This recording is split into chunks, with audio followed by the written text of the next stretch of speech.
Coastal news ప్రేక్షకులకు స్వాగతం. Coastal news విశేషాలు మరిన్ని ఇన్ఫర్మేషన్ వీడియోస్ కోసం మన ఛానల్ని తప్పకుండా సబ్స్క్రైబ్ చేసుకోండి. ఇక వీడియోలోకి వెళ్ళిపోదామా?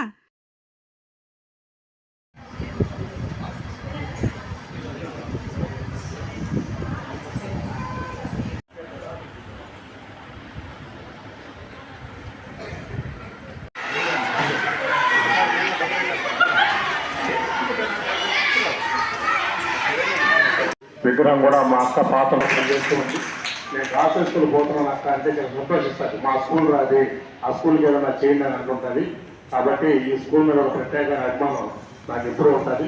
మరి ఈ కార్యక్రమం చేసేటప్పుడు పిల్లలకి మెమోంటాలన్నీ ఇవ్వాలనుకున్నప్పుడు మా జన విజ్ఞాన వేదిక వైస్ ప్రెసిడెంట్గా ఉన్నటువంటి రామ్మోహన్ గారు మీ అందరికీ కూడా మంచి మెమోంటోలు గిఫ్ట్ కూడా వారు స్పాన్సర్ చేశారు. వారు వేరే పని నుండి రాలేకపోయారు. మరి ముందుగా ఆ లిస్టు నాగరాజు ఇప్పుడు 6th, 7th, 8th, 9th పిల్లల్లో మాకు హెచ్ఎం గారు ఇచ్చినటువంటి పేర్లని మేము పిలుస్తాము. వాళ్ళు వేదిక మీదకి వచ్చి మన ముఖ్య అతిథుల ద్వారా ఆ మెమోంటోలు స్వీకరించవలసిందిగా మిమ్మల్ని కోరుచున్నాను.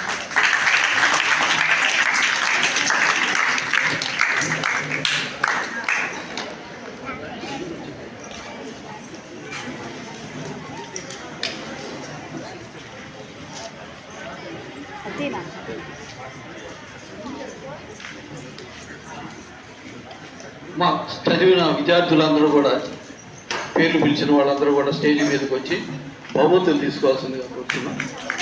6th class LKP SK Karishma.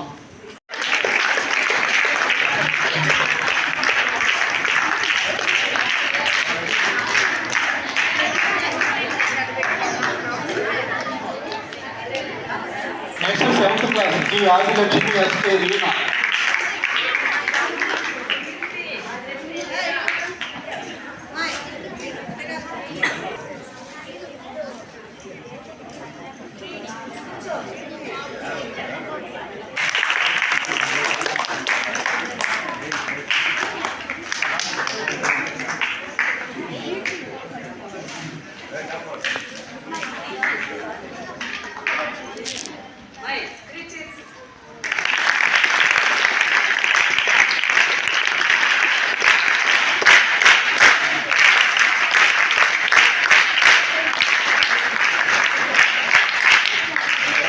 ఈరోజు మా వస్తే ఆ బాబు గిఫ్ట్ ఇస్తాము. మేడం మీరు ఉండగానే ఇప్పించాలి.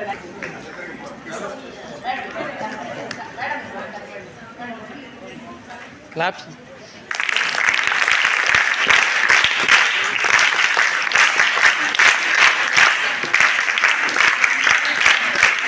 మా డ్రాయింగ్ సార్ వాళ్ళని గైడ్ చేస్తూ ఉంటే వాళ్ళ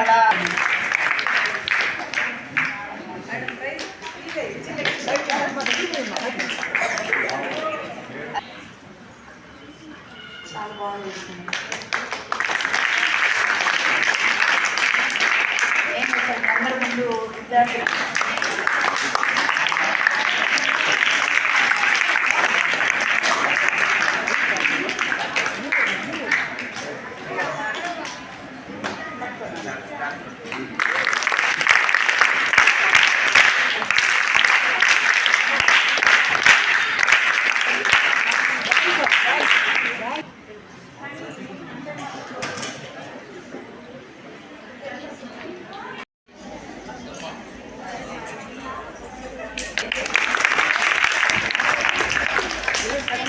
Reena. Next 8th class G Hasini B Blessy.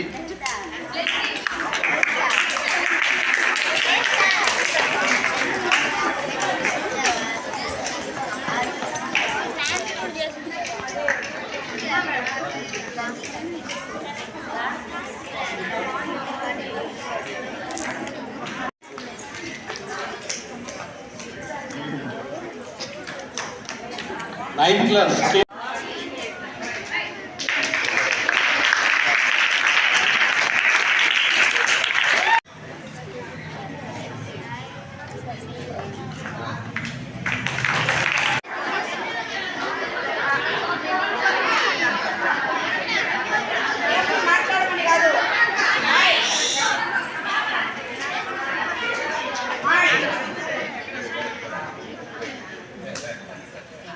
Claps కొట్టండి.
వీడియో వస్తుంది సార్.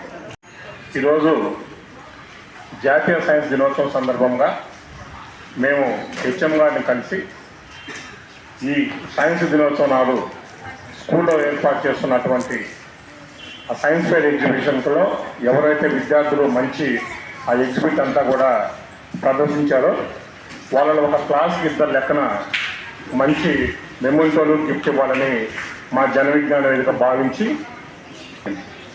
ఎందుకంటే జన విజ్ఞాన వేదిక కూడా ఈ సైన్స్ దినోత్సవం నాడే రూపాంతరం చెందుకొని దాపుగా ఒక 36 సంవత్సరాల నుంచి ఈ సమాజ సేవ కోసం పాటుపడుతున్న వేదిక జన విజ్ఞాన వేదిక. మరి ఈ జాతీయ సైన్స్ దినోత్సవాన్ని సివి రామన్ గారు వారు ఏదైతే ఆనాడు రామన్ ఎఫెక్ట్ను కనుగొన్నారో దానికి భారత ప్రభుత్వం 1986 ఫిబ్రవరి 28 జాతీయ సైన్స్ దినోత్సవంగా ప్రకటించడం జరిగింది. అదేవిధంగా సివి రామన్ గారు 12 సంవత్సరాలకే మెట్రికులేషన్లో బంగారు పథకం సాధించుకోవటం, డిగ్రీలో కూడా బంగారు పథకం సాధించుకోవటం కూడా జరిగింది. మరి 1925లో ఆనాటి బ్రిటిష్ ప్రభుత్వం నైట్హుడ్ అనేటువంటి బిరుదు కూడా వారికి ఇవ్వడం జరిగింది. 1930లో భౌతిక శాస్త్రంలో నోబెల్ బహుమతి కూడా రావడం జరిగింది. ఆనాడు ఎటువంటి సైన్స్ పరికరాలు లేనటువంటి టైంలో కూడా అతను అత్యున్నతమైనటువంటి ఈ పురస్కారాలని తీసుకోవడం కూడా చాలా గొప్ప విషయం. మరి అదేవిధంగా 1954లో సివి రామన్ గారికి భారత ప్రభుత్వం భారతరత్న ఇవ్వడం కూడా జరిగింది. మరి అటువంటి వ్యక్తిని ఆదర్శంగా తీసుకొని ఈ జాతీయ సైన్స్ దినోత్సవాన్ని మనం జరుపుకుంటూ ఉన్నాం. మరి ఈరోజు ఇస్రో సంస్థలో కూడా ఒకేసారి 104 ఉపగ్రహాలని స్పేస్లో పంపిస్తున్నటువంటి ఈ రోజుల్లో కూడా ఇంకా కూడా సమాజంలో మూఢనమ్మకాలు ఉన్నాయంటే చాలా బాధాకరమైన విషయం. లాస్ట్ టైం ఇదే స్కూల్లో కూడా ఒక ప్రోగ్రాం జరిగినప్పుడు మనం ఒకసారి అనుకోవడం జరిగింది. ఇంకోసారి మేము గుర్తు చేస్తాం. చిత్తూరు దగ్గర ఒక గ్రామంలో ఒక కాలేజీ ప్రొఫెసర్లు అయినటువంటి మేధావులు, డాక్టరేట్ పొందినటువంటి మేధావులు వాళ్ళ బిడ్డల్ని ఐఏఎస్ ప్రిపేర్ అయ్యేటువంటి మంచి తెలివినటువంటి బిడ్డల్ని మళ్ళీ పుడతారనేటువంటి ఒక మూఢనమ్మకంతో వాళ్ళే సొంత కన్న బిడ్డల్ని డంపులతో కొట్టి చంపేసి మళ్ళీ బతుకుతారనేటువంటి మనమంతా కూడా పేపర్లో చూసాం. మరి సైన్స్ ఇంత వేగంగా అభివృద్ధి చెందుతున్నా కానీ చదువుకున్నటువంటి వ్యక్తులే ఇలాంటి మూఢనమ్మకాల్లో ఉంటే ఈ సమాజాన్ని ఎవరు బాగు చేయాలి, ఎవరు దీన్ని బాధ్యత తీసుకోవాలనుకున్నప్పుడు జన విజ్ఞాన వేదిక ముందుకు వచ్చింది. కష్టమైనా సరే దీన్ని బాధ్యతగా భావించి ఈ సమాజంలో ఉన్నటువంటి మూఢనమ్మకాలను పోగొట్టాలని ఒకే ఒక నమ్మకంతో, ఒక లక్ష్యంతో ఈ కార్యక్రమాన్ని జన విజ్ఞాన వేదిక తీసుకోవడం జరిగింది. ఇటీవల ఒక 15 రోజుల క్రితం మీరు చూసుంటారు, ఈనాడు పేపర్ చూస్తే ఒక బాక్స్ కట్టి ఐటమ్ రాశారు ఒకటి. తెలంగాణలో ఒక గ్రామంలో ఒక అతను మీ ఇంట్లో ఉన్నటువంటి బంగారంతా కన్నా మాకు ఇస్తే ఒక 6 నెలల్లో రెట్టింపు అయిపోద్దని చెప్తే ఆ గ్రామంలో ఉన్నటువంటి ఒక కొన్ని కుటుంబాలు వాళ్ళ ఇంట్లో ఉన్న బంగారంతా తీసుకెళ్ళి ఆయనకి ఇచ్చిన తర్వాత ఆటోమేటిక్గా ఆయన పలాయనం చిత్తగించడం, ఆ కుటుంబాలు రెండు కూడా బంగారంతా పోగొట్టుకోవడం జరిగింది. ఇంకా కూడా ఇటువంటి నమ్మటం మనం ఎంతో సమంజసమైనటువంటి ప్రశ్న మనం వేసుకోవాలి. మరి ఈ సమాజంలో ఇటువంటి మూఢనమ్మకాలు పోవాలంటే విద్యార్థి దశ నుంచి అయితేనే ఇది సాధ్యం. ఈ విద్యార్థులు చిన్ననాటి నుంచే ఈ మూఢనమ్మకాలు వ్యతిరేకంగా తెలుసుకుంటూ సైన్స్ పట్ల అవగాహన కలిగి ఉంటే వాళ్ళు ఎదిగిన తర్వాత సమాజంలో అటువంటి పనులు ఎవరైనా చేస్తున్నా కానీ ఇది తప్పని చెప్పగలిగేటువంటి పరిస్థితి ఉంది. కాబట్టి చిన్ననాటి నుంచే విద్యార్థుల్లో ప్రోత్సహించాలని ఈ జన విజ్ఞాన వేదిక తాపత్రయపడుతూ ఉంది. దాంట్లో భాగంగానే మేము ప్రతి సంవత్సరం చెకుముకి ఎగ్జామ్స్ అయితేనేమి, సంవత్సరానికి ఒకసారి ఈ చెట్లు నాటే కార్యక్రమం అయితేనేమి, ప్లాస్టిక్ వ్యతిరేకంగా చేసే కార్యక్రమాలు అయితేనేమి, గత 33 సంవత్సరాలుగా మట్టి వినాయక విగ్రహాలను వాడడాన్ని చేసే ప్రచారం అయితేనేమి, అదేవిధంగా సమాజంలో ఉన్న పెద్దవాళ్ళందరికీ కూడా మీరు చూడాలి వాటికి బానిస కాబాకండి, మీ కుటుంబాలు అప్పులు పాలవుతాయని చెప్పడం అయితేనేమి, మీరు మీ పిల్లలను చదివించండి, భవిష్యత్తులో వారు ఉన్నతమైన స్థాయికి తీసుకోవడాన్ని మేమందరం కూడా నిరంతరం కృషి చేస్తూ ఉన్నాం. మా అందరి కోరిక ఒకటే, ఒక మంచి సమాజం ఉండాలి, విద్యార్థులు మంచి క్రమశిక్షణతో ఉండాలి అనేటువంటి అభిలాషతో ఈ జన విజ్ఞాన వేదిక పనిచేస్తూ ఉంది. దాంట్లో భాగంగానే ఈరోజు సైన్స్ దినోత్సవం రోజు మీరంతా ఏర్పాటు చేసినటువంటి ఆ కార్యక్రమంలో ఎవరైతే మంచి నమూనాల్ని ప్రదర్శించారో వారికి మా వంతుగా ఒక చిన్న బహుమతి కార్యక్రమం కూడా ఇస్తే మిమ్మల్ని ప్రోత్సహించినట్టు అవుతుంది. వచ్చే సంవత్సరం ఇంకా కొద్దిమంది ఈ వేదిక మీద బహుమతి తీసుకోవాలనేటువంటి అభిలాష ఉంటుంది. కాబట్టి అది మేము హెచ్ఎం గారిని అడగటం, వారు మాకు అన్ని విధాలా ఎప్పుడు ఏ జరిగినా కూడా మాకు సహకరిస్తుంటారు. వారికి ప్రత్యేకంగా జీవితం ధన్యవాదాలు తెలియజేస్తున్నాం మేడం. అదేవిధంగా ఈనాటి కార్యక్రమానికి మేము అడిగిన వెంటనే ముఖ్య అతిథిగా ఇక్కడికి మీరు రావాలి మేడం అంటే మరొకరు మా జేవీవీకి ఎప్పుడు అడిగినా మాకు సహకరించేటువంటి ఆర్టీసీ డిపో మేనేజర్ చాలా మంచి వ్యక్తి, వారికి కూడా ప్రత్యేకంగా ధన్యవాదాలు తెలియజేసుకుంటాం మేడం అడిగిన వెంటనే వచ్చినందుకు. మీలాంటి విద్యార్థులు ఇటువంటి పెద్దలు చూసి నేర్చుకోవాలి.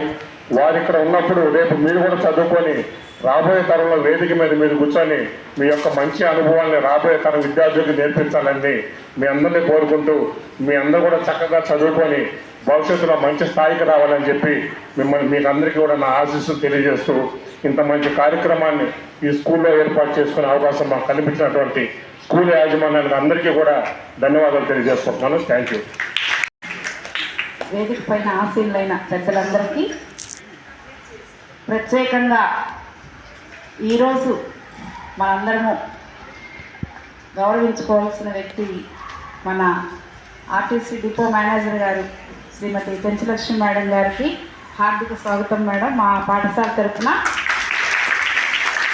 లేడీ ఎంపవర్మెంట్ ఎక్కడో లేదమ్మా, మీరు చూస్తున్నారు మంచి మంచి జాబ్స్లో లేడీస్ ఎంత బాగా వాళ్ళ విధులు నిర్వహిస్తున్నారు అనేది వీళ్ళందరినీ చూసి మీరు స్ఫూర్తిగా మొన్న ఈ మధ్యనే సార్ వాళ్ళు ఒక మంచి ప్రోగ్రాం పెట్టారు. దాంట్లో కూడా గీతా కుమారి మేడం ఐపీఎస్ గారిని కూడా ఇన్వైట్ చేయడం జరిగింది. అలానే ఈరోజు ఒక మంచి ఆఫీసర్ని మనం కలుస్తున్నాము. దానికి కారణమైన జన విజ్ఞాన వేదికకు మేము మనస్ఫూర్తిగా అభినందనలు తెలియజేస్తున్నాం sir. Thank you very much. ఈ సంస్థని మనం ఇది 100 ఏళ్ళు కాదు, ఎన్ని 1000 ఏళ్ళు జరుపుకోవాల్సిన ఉత్సవాలని వాళ్ళు ఎప్పుడు చేస్తూనే ఉంటారు. ఎందుకంటే వాళ్ళు ఉన్నదే సమాజంలోని మూఢనమ్మకాలని ప్రజల్లో చైతన్యపరచడానికి వాళ్ళ ప్రతి కార్యక్రమం ఉంటుంది. వాళ్ళందరూ ఎవరు కూడా చాలా వరకు 50% ఎంప్లాయీస్ రిటైర్డ్ ఎంప్లాయీస్. దానికి మనం ఖచ్చితంగా వాళ్ళని అందరినీ అభినందించాలి.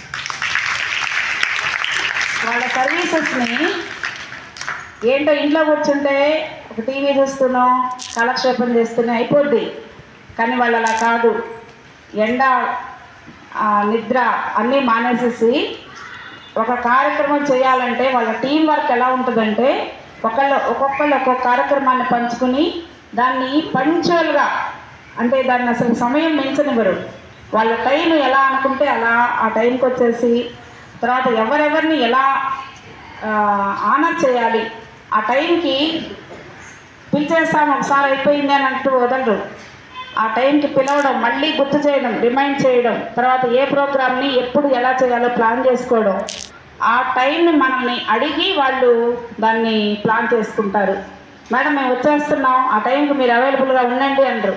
మీ అవైలబిలిటీ చెప్తేనే మేము వస్తాం మేడం అనేంత సహృదయంతో చాలా మంచి వ్యక్తులతో కూడిన ఈ జన విజ్ఞాన వేదికని మనం ఎప్పుడు సాదరంగా ఆహ్వానించాల్సిందే. దానిలో ఉన్న వ్యక్తులు కూడా అందరూ చాలా గొప్ప మనసు కలిగిన వాళ్ళు. ఎప్పుడు పిల్లలకి ఏదో చేయాలి. ఎందుకు పిల్లలకే చేయాలి, పెద్దవాళ్ళని కూడా వాళ్ళు చేస్తుంటారు చాలా కార్యక్రమాలు. గర్భిణీ స్త్రీలకు కార్యక్రమాలు ఏదో ఒకటి వాళ్ళకి ఇవ్వడము, తర్వాత వృద్ధులకి ఏదైనా చేయడము, ఇటువంటివి కూడా చేస్తారు. కానీ విద్యార్థుల పట్ల మరీ వాళ్ళ ప్రాధాన్యతని చాటుతూ ఉంటారు. ఎందుకంటే నేటి పౌరులే భారతదేశ భావి పౌరులు కాబట్టి నేటి బాలలే రేపటి పౌరులు అనేది వాళ్ళు నమ్మే సిద్ధాంతం. ఏదైనా ఈ మొక్క దశలోనే కనుక చెప్తే అది మానవ దశకు వెళ్ళేటప్పటికి వాళ్ళ మైండ్లో అంత బాగా అది ఇంప్లిమెంట్ అవుతుంది. వీళ్ళే రేపు సమాజాన్ని బాగుపరచాల్సిన వ్యక్తులు అన్నట్లుగా వాళ్ళ ఉద్దేశం. ఆ ఉద్దేశంతోనే ఈరోజు సైన్స్ డేని ప్రతి ఏటా చాలా ఘనంగా జరుపుతారు ఏదో ఒక పాఠశాలలో. ఈసారి మన పాఠశాలను ఎన్నుకున్నారు. థ్యాంక్ యూ సార్ మీ అందరికీ. అట్లానే 10th క్లాస్ విద్యార్థులందరికీ కూడా వాళ్ళు ఫస్ట్, సెకండ్, థర్డ్ విన్నర్స్ని త్రూ అవుట్ ద మండల్ అందరిని పిలిచి వాళ్ళకి మంచి చాలా వాల్యుబుల్ గిఫ్ట్స్ కూడా ఇస్తూ ఉంటారు. వాళ్ళు చాలామంది దాతలు వాళ్ళకి రెడీగా ఉంటారు. ఎందుకంటే వాళ్ళు చేసే కార్యక్రమాలు అంత బాగుంటాయి కాబట్టి వెంటనే వాళ్ళు అడగగానే, లేదా కొన్నిసార్లు వాళ్ళ చేతికి కూడా వాళ్ళు ఉపయోగిస్తారేమో. సో ఆ సంస్థకి మనం థ్యాంక్స్ చెప్పుకుంటూ వాటిని లైఫ్కి అన్వయించుకోవడం, తర్వాత విజ్ఞానాన్ని పెంచుకోవడం, తద్వారా సొసైటీలో ఒక మంచి పొజిషన్కి రావడం, ఇవన్నీ కూడా విద్యార్థి దశ నుంచే మన గోల్స్, లక్ష్యాలుగా ఉండాలి. అందువల్ల ఈ రోజున మనం ఇంతమంది మంచి వ్యక్తుల మధ్య కూర్చారు. అందరికీ మీ అందరికీ మరొకసారి మా పాఠశాల తరఫున అభినందనలు తెలియజేస్తూ థ్యాంక్ యూ వెరీ మచ్. ఈరోజు ఇంతకుముందే చెప్పాను ప్రారంభంలో, దేశమంతా కూడా సైన్స్ దినోత్సవాన్ని జరుపుకుంటున్నారు. సంవత్సరంలో ఒకరోజు ఈ సైన్స్ దినోత్సవాన్ని ఎందుకు జరుపుకోవాలి, దీనికోసం ఒక దినం ఎందుకు కేటాయించబడింది అనే ప్రశ్న వస్తే 1986లో NCSTC వాళ్ళు, అంటే నేషనల్ కౌన్సిల్ ఫర్ సైన్స్ సంస్థ, ఒక కేంద్ర ప్రభుత్వానికి ఒక నివేదిక ఇచ్చింది. దేశంలో రోజు రోజుకి అభివృద్ధి చెందుతున్న సైన్స్, మన దేశంలోని పురోగతి, వీటిలన్నింటినీ చర్చించుకోవడానికి ఒక సైన్స్ దినోత్సవాన్ని కేటాయించమని చెప్పి, అది కూడా ఫిబ్రవరి 28వ తేదీ రామన్ ఎఫెక్ట్ సమర్పించిన రోజు కాబట్టి ఆ రోజుని కేటాయించాలని చెప్పి మన సైన్స్ మేధావులందరూ కోరిన తర్వాత, ఆ కౌన్సిల్ కోరిన తర్వాత కేంద్ర ప్రభుత్వం ఒప్పుకొని ఫిబ్రవరి 28వ తేదీన సైన్స్ దినోత్సవంగా పరిగణిస్తున్నాం. అప్పటి నుంచి ఈ సైన్స్ దినోత్సవాన్ని మన దేశం సాధించిన, ప్రపంచం సాధించిన పురోగతి, ఇంకా ఎటువంటి సైన్స్ ముందుకెళ్ళాలా అని ఒక చర్చ వేదికగా ఉంటుందని ఈ సైన్స్ దినోత్సవాన్ని ఫిబ్రవరి 28న పెట్టారు. ఫిబ్రవరి 28న ఎందుకు రామన్ ఎఫెక్ట్, దానికి రామన్ ఎఫెక్ట్ కనుక్కోవడానికి దారితీసిన పరిణామాలు ఏంటంటే, 1921లో సివి రామన్ గారు లండన్లో ఒక సమావేశం ముగించుకొని ఓడలో ప్రయాణం చేస్తూ ఉన్నారు. ఓడలో ప్రయాణం చేసేటప్పుడు అతను ఓడ పైభాగం నుంచి సముద్రంలో చూసినప్పుడు సముద్రపు నీళ్లు నీలి రంగులో కనపడ్డాయి. సముద్రం నీళ్లు మామూలుగా నీలి రంగులో ఎందుకు ఉంటాయి, మామూలుగా మనం చూస్తే తెల్లగా ఉంటాయి కదా అని అనుమానం అతనికి వచ్చింది. దీనికి మొదట ఏమనుకున్నా అంటే, ఆకాశం నీలి రంగు ఉంది కాబట్టి దాని ఛాయ ఈ సముద్రంలో పడి ఇది నీలి రంగుగా కనిపిస్తుందని అనుకున్నాడు కాసేపు. తర్వాత అతనికి సంతృప్తి కలగల, ఇదేదో ఉంది దీన్ని నీలి రంగు కనపడడానికి కారణం అని చెప్పేసి ఆయన దగ్గర అప్పుడు ఒక చిన్న స్పెక్ట్రోస్కోపీ ఉన్నింది. దాని ద్వారా కొంత పరిశోధన చేశాడు అప్పటికప్పుడు. కానీ ఆయనకి అనుమానం ఇంకా కూడా తీరల. తర్వాత ఆయన ఇండియాకు వచ్చిన తర్వాత దాని గురించి విస్తృతమైన కాంతి మీద పరిశోధన చేశాడు. కాంతి ఏదైనా పదార్థం పడినప్పుడు 3 మార్పులు కలిగిస్తుంది. కాంతి ఆ వస్తువుల గుండా ప్రసారం అవుతుంది, ఉద్గారం అన్న అవుతుంది, లేదా శోషణం అన్న చెందుతుంది. ఈ మూడు ఏ ద్రవ, ఘన, వాయు పదార్థాల మీద పడినప్పుడు ఈ మార్పులు జరుగుతాయి. ఈయన ద్రవ పదార్థాల మీద కాంతి పతనమైనప్పుడు కలిగే మార్పుల్ని గమనించాడు. కలిగే మార్పుల్ని గమనించినప్పుడు అవి ద్రవ పదార్థాలు పారదర్శకంగా ఉంటాయి కాబట్టి, నీరు ఇవన్నీ కూడా పారదర్శకమైన పదార్థాలు కాబట్టి ఆ పదార్థాల్లో కాంతి ప్రసరించినప్పుడు ఆ కాంతి అణువులు ఆ పదార్థం యొక్క అణువులను ఢీకొని స్కాటర్ అవ్వడం గమనించాడు. దాన్నే కాంతి పరిక్షేపణం అంటారు. అదే రామన్ ఎఫెక్ట్ దారి తీసిన దృగ్విషయం అన్నమాట. అలా కాంతి జానవేంద్ర తరఫున కోరుతున్నాం. నాకు ఈ అవకాశం ఇచ్చిన అధ్యక్షుల వారికి ధన్యవాదాలు.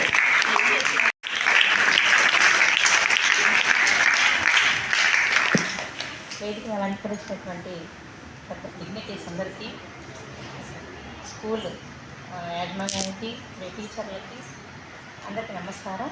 పిల్లలకి నా ఆశీస్సులు. ఈరోజు ఫిబ్రవరి 28 సైన్స్ డేగా మనం జరుపుకుంటాం మామూలుగా. సో ఇది వచ్చేసేసి సార్ వాళ్ళు చెప్పుకున్నారు కదా, సివి రామన్ గారు, చంద్రశేఖర వెంకటరామన్ గారు నోబెల్ బహుమతి పొందిన రోజుని మనం సైన్స్ డేగా మనం జరుపుకుంటూ ఉన్నాము. ఈ జన విజ్ఞాన వేదిక వాళ్ళు చాలా రోజుల నుంచి, అంటే మా చిన్నతనం నుంచి కూడా ఇలాంటి ప్రోగ్రామ్స్ అనేది కండక్ట్ చేస్తూ ఉండడం నేను చూశాను. నేను కూడా మేడం గారు చెప్పినట్టు అందులో పార్టిసిపేట్ చేసి మీలాగే నేను కూడా వాళ్ళ దగ్గర బహుమతులు తీసుకొని ఎంజాయ్ చేశాను. మంచి మంచి బుక్స్ ఇచ్చేవాళ్ళు చిన్నప్పుడు. అంటే ఒక సైన్స్కి సంబంధించిన బుక్స్ నేనైతే తీసుకొని చదవడం స్టార్ట్ చేస్తున్నాను, చదివాను. బాగుంటాయి, చాలా బాగుంటాయి. అంటే మీ ఏజ్లో ఉన్నప్పుడు ఏంటంటే ఒక విసుగులాగా అనిపించుండొచ్చు, కానీ అంటే స్కూల్ టైంలో మీరు స్కూల్లో స్పెండ్ చేసిన టైము ఆడుకోవడానికి లేదు అని అట్లా కాకుండా ఇచ్చిన బుక్స్ని కొంచెం అవగాహన చేసుకొని చదివి దాంట్లో ఉండేది అర్థం చేసుకుంటే వీళ్ళు ఇచ్చిన ఆ గిఫ్ట్కి ఉపయోగం అనేది కలుగుతుంది. సార్ ఇందాక చెప్పినట్టు మూఢనమ్మకాలు అనేది మనము చాలా ఉన్నాయి మన సమాజంలో. వాటి మీద అయితే మనము ఖచ్చితంగా వ్యతిరేకించాలి. పిల్లి ఎదురొస్తే ఉన్నాయి, ఇంకా ఇప్పటికి కూడా చాలామంది సమాజంలో పిల్లి ఎదురొస్తే వెనక్కి వెళ్ళి మంచినీళ్ళు తాగి కూర్చొని మళ్ళీ బయలుదేరుతారు అనమాట. అలాగే తుమ్మిన, వీడియోస్ ఎదురొచ్చిన, ఇది ఎంత తప్పంటే వాళ్ళు మనలాగా మనుషులు, అది మనలాగే ప్రాణం ఉన్న జీవి, అంతే కదా. దానికి కూడా ప్రాణం ఉంది, చెట్టుకు కూడా ప్రాణం ఉంది, అవునా. పిల్లి ఎదురొస్తే అంటే మన కార్యం వెళ్ళే కార్యం జరగదు అన్న ఉద్దేశము చాలామందికి ఉంది.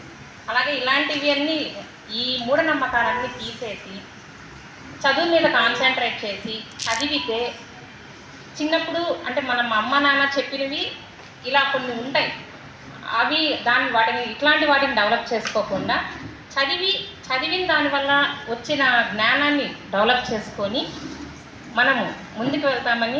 అలాగే మేడం గారు అన్నట్టు ఉమెన్ ఎంపవర్మెంట్ అనేది ఇక్కడ బాగా కనిపిస్తుంది. ఒక తల్లి మొదటి గురువు అవుతుంది ఎవరికైనా కానీ. ఆ చంటి బిడ్డకి తల్లి అనేది మొదటి గురువు. మీరందరూ ఆడపిల్లలు, రేపు కాబోయే ఆ తల్లులు కూడా అయి ఉండొచ్చు.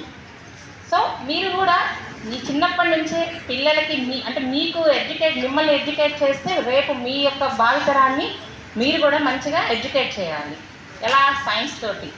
ఒక నమ్మకం అయితే ఉంటుంది, దేవుణ్ణి నమ్మకూడదు, దేవుణ్ణి నమ్మకూడదు అనేది కాదు. ఒక నమ్మకం, ఏదో ఒక శక్తి మనల్ని నడిపిస్తుంది, కానీ అది ఎక్కువ కాకూడదు. ఆ నమ్మకం అనేది పూర్తిగా దాంట్లో మునిగిపోకూడదు. మన స్వశక్తి మీద మనము ఆధారపడాలి, మన మీద మనము ఆత్మవిశ్వాసం పెంచుకొని బాగా చదువుకొని మంచి మంచి పొజిషన్స్లోకి మీరందరూ వెళ్ళాలి.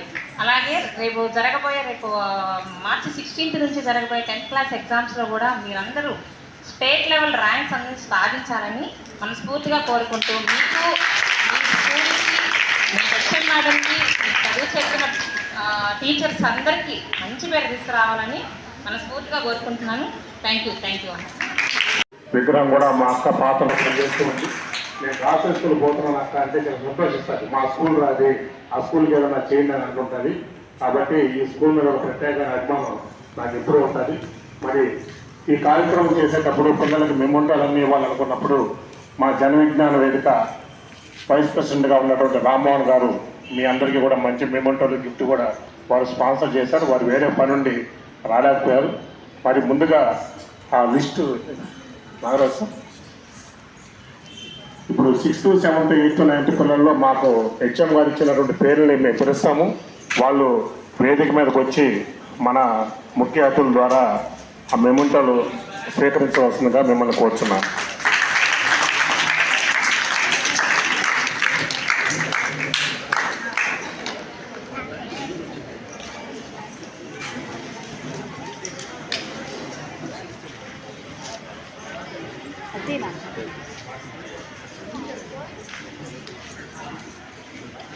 మా చదివిన విద్యార్థులందరూ కూడా పేర్లు పిలిచిన వాళ్ళందరూ కూడా స్టేజ్ మీదకి వచ్చి బహుమతులు తీసుకోవాల్సిందిగా కోరుతున్నాం. 6th క్లాస్ ఎల్ కీర్తి, ఎస్కే కరిష్మా.